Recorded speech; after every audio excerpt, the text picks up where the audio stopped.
কোনো ম্যাচিওর পাঠক যদি আমাকে কোনো বাংলা সামাজিক উপন্যাস সাজেস্ট করতে বলে, আমি তাকে এক বাক্যে শরৎচন্দ্রের চরিত্রহীন উপন্যাসটির কথা বলি। ভালোবাসা, প্রেম, সম্পর্ক, গুরুত্ব, এই প্রতিটা জিনিসের সংজ্ঞা আমাকে চোখে আঙুল দিয়ে উপন্যাসটি দেখিয়ে দিয়েছে।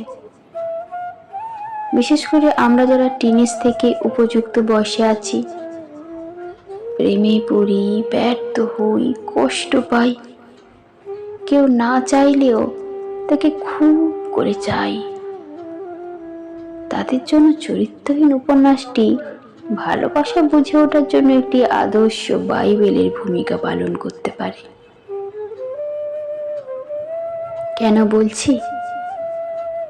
এই উপন্যাসটা আমি প্রথমে চরম ঘৃণা নিয়ে পড়তে শুরু করেছিলাম। তখন অনার্স প্রথম বর্ষে পড়ি।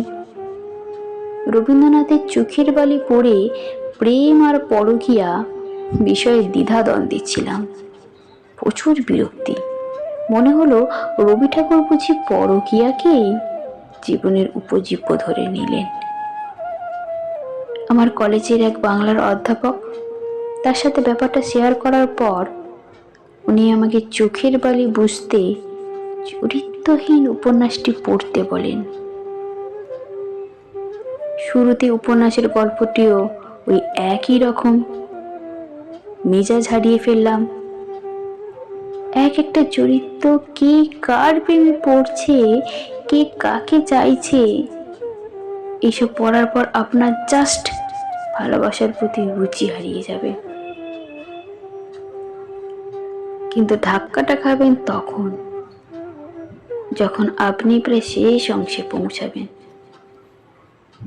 যখন তীব্র প্রেমের আবেগকেও পায়ে ঠেলে কিরণময়ী তার অসুস্থ স্বামীর জন্য নিজেকে আঁকলে রেখেছিল,